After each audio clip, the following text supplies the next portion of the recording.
Freddie, when it came to the countdown to 3,000 for Clayton Kershaw, you, after every single start this year, you reminded him where he was at. He only had to do 3 today. How special was it watching him achieve that? That was special. To be able to do it at home, 18 years he spent here in front of these fans, it's just special. So for him to get that one, and especially in the last one of his last at-bat, coming off the field, so these fans would give it to him, it's special.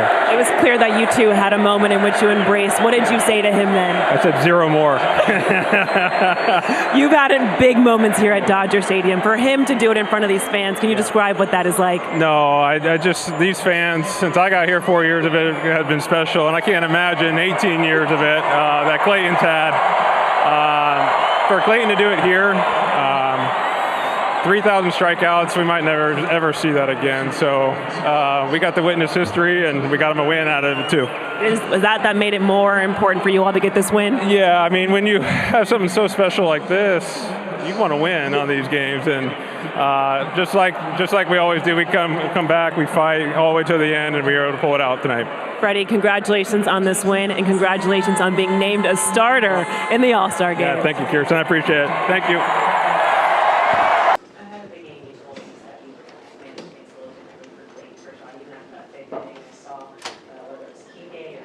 Staring over at you, trying to see what your decision was going to be, just to send Freddie back out there.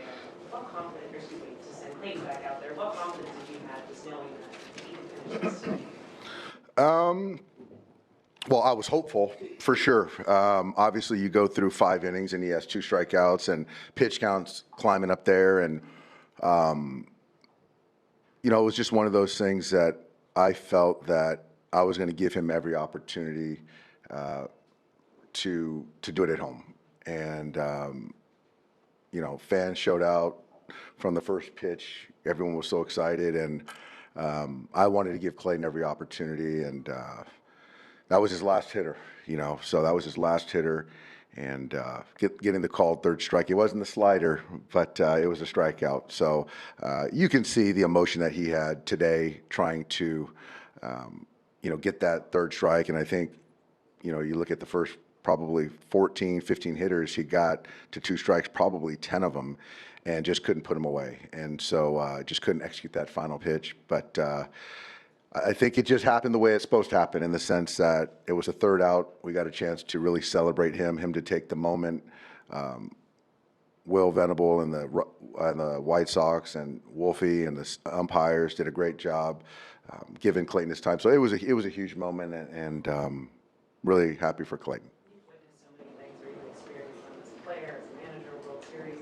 How do you describe what this was like for you, for Clayton, and just kind of how this compares to some of the accomplishments that Clayton has had? I think this is probably, the 300 wins for Clayton, I'm sure. But I think this is, the Cy Youngs, certainly.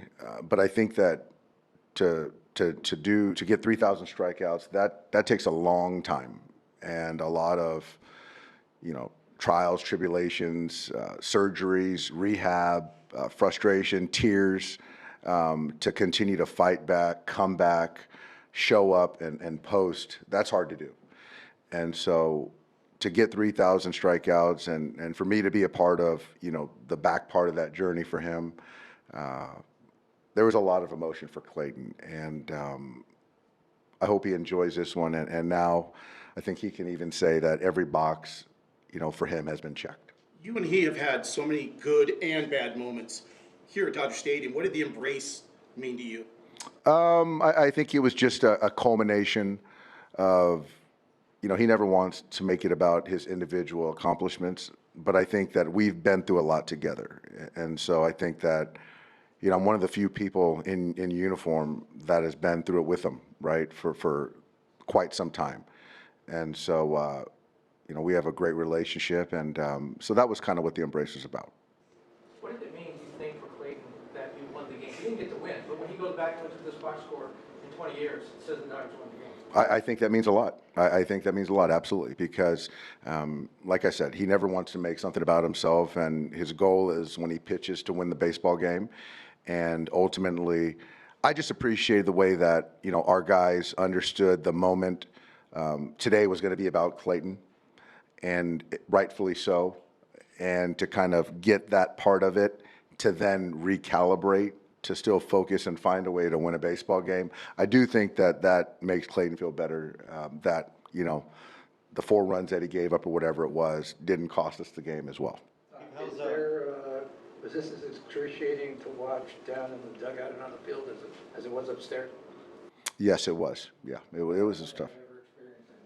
Yeah, no, it was tough in the sense that, you know, you want to put him in the best position to, you know, get the 3,000 strikeouts. He's so close, we can all kind of see it, and you're trying to will it to happen. You're trying to still manage a ball game. I'm thinking about, you know, stress and pitch count, and there was a lot of effort tonight from him. So he'll feel it tomorrow, and so there was a lot of kind of trying to figure out how far I push him. Yeah, very gutty. How's Max? So Max is going to get an MRI tomorrow. You know, a lot of the tests that they did right now, we feel optimistic, and I think that our hope is that it's a sprain. So obviously, for the next, you know, few days, I'm sure he'll probably be down. But again, the MRI tomorrow will show more. Do you expect this to be in IL stint? What's that? Do you expect this to be an IL stint? I think we'll just wait and see what the MRI kind of shows. Which ankle, John? It was his knee, and I think it was his right knee. From left knee. Dave, back to Clayton. That standing ovation was about a 6-minute standing ovation. What did you think of the way that the fans showed their appreciation for Clayton today? It was not surprising. Like I said before the game, our fans have been with him since he was 18 years old, 20 years old, making his debut, whatever it was. So they've seen the whole evolution. They've been with him through this entire step of the way. You know, the buzz tonight felt a little bit like a playoff game. You know, there was a lot of kind of, all the fans were into it from every pitch, certainly when he got to 2 strikes, you know, when he kept going back out of the dugout. And so, not surprising, you know, our fans are certainly invested in number 22, and rightfully so. Dave, for Shohei to steal there in the 9th, to put himself in that position to win the game with that run, was that your call or that his call? That was something that he has a green light, and I felt that was a chance to get into scoring position for Will, and so that was an educated gamble, and certainly Shohei got a good jump right there, and it's a good baseball play. Was there any discussion with Clayton after the 5th inning about what you guys wanted to do? Did you just send him out there? I sent him back out. No discussion. Did you, like, after every 2 strikes, did you, like, frame, like, get one more? There were a few Hail Marys in there, yeah. There were some prayers in there, yeah. Yes, yeah. Dave, what's it like to be in the dugout with him, especially during a game, and this one especially? This was a little bit like a no-hitter. It was kind of where you just don't want to. I don't think I made eye contact with him tonight. Certainly didn't talk to him, so it actually a little bit felt like a no-hitter. You said you were going to watch this kind of from a fan-first perspective as well. Did it live up to the hype? Yeah, it did. Now I understand how fans feel. Yeah. You know, you're just pulling for him. I was pulling for him. And I just wanted it to happen tonight. I really did, for everyone. Dave, you mentioned kind of just being a fan of baseball. Kind of one of the big arguments is who's the pitcher of this generation. You saw Max's 3,000 strikeout. You've seen Verlander a lot. Does this kind of put him over the top, and just kind of, do you think he's the pitcher of the generation? Just kind of what makes him stand out? I think so.